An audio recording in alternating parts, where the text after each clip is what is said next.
Nikšićka publika uželjala se svojih fudbalskih ljubimaca. Sticajem okolnosti Sutjeska dosadašnja 3 meča igrala je u gostima jer je duel sa Iskrom odložen zbog evropskih obaveza, pa će sjutra aktuelni šampion premijeru na svom terenu imati protiv Podgorice, Novajlije u prvoligaškom društvu.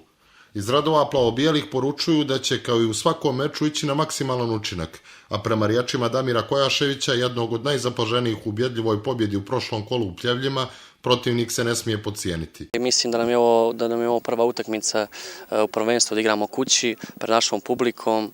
Mislim da smo svi srećni što ćemo igrati tu na našem stadionu i eto nadam se pobjedi ako Bog da. A mogu reći da imaju baš solidnu ekipu i mogu da se bore za vrh. Ali eto, kao što kažem, igramo pred našom publikom, pred našim navijačima, tako da eto, na našem terenu i nadam se da ćemo dobiti utakmicu i moramo, ako mislimo da nastavimo borbu sa budućnosti za titulu, moramo da pobjedimo sutra. Sličnog mišljenja i defanzivac Nemanja Nedić, koga očekuju dueli sa doskorašnjim saigračem Šaletom Kordićem. Svakako da je nama veliko zadovoljstvo da se ponovo vratimo na naš teren i da igramo pred našom publikom. Nadamo se da ćemo im pružiti dobru partiju i da će otići zadovoljni sa stadiona. Očekujemo dobro igre naše ekipe i to je neko naše očekivanje pred ovaj meč sa Podgoricom. Nećemo sigurno podcijeniti protivnika, kao što nećemo podcijeniti ni jednog iz naše lige. Znamo kako se dešavaju stvari u našem fudbalu i da zaista nema potrebe nikoga podcijeniti jer dešavalo se i u prethodnim prvenstvima i takmičenjima.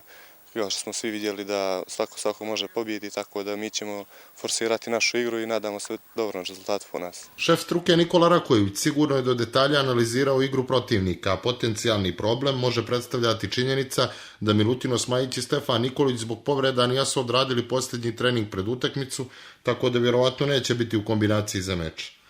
Meč Sutjeska Podgorica na programu je sjutra od 18 sati i 30 minuta, a plavobijeli imaju imperativ pobjede kako bi održali korak sa ekipom budućnosti koja ima maksimalan učinak. U petom kolu sastaju se još i Iskra Rudar, Grbalj Petrovac, Ofka Titograd i Kom, dok će kolo obilježiti duel budućnosti Zete koji je na programu u nedjelju. Za ostali meč trećeg kola na svom terenu Sutjeska će odigrati u srijedu protiv Iskre.